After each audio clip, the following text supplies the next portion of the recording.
آج یکم محرم ہے، اسلامی سال کا پہلا دن۔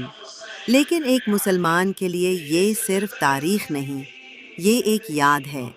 یاد کربلا کی، یاد امام حسین کی، جہاں ظلم نے اپنی پوری طاقت لگا دی اور حق نے صرف ایک ہی جواب دیا: صبر۔ آج بھی ظلم دنیا میں زندہ ہے، مسجدوں پر میزائل گرتے ہیں، بچے بلکتے ہیں، لیکن مسلمان کی پہچان آج بھی وہی ہے: ظلم کے آگے جھکنا نہیں، دعا، صبر اور اتحاد سے لڑنا ہے۔ یکم محرم ہمیں یہی سکھاتا ہے: ظلم سے مت ڈرو، حق پر قائم رہو۔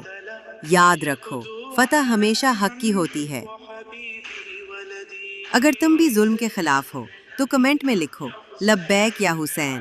چینل کو سبسکرائب کرو تاکہ ہم سب ایک آواز بن سکیں۔ اس پیغام کو شیئر کرو تاکہ یہ امت کے ہر دل تک پہنچے۔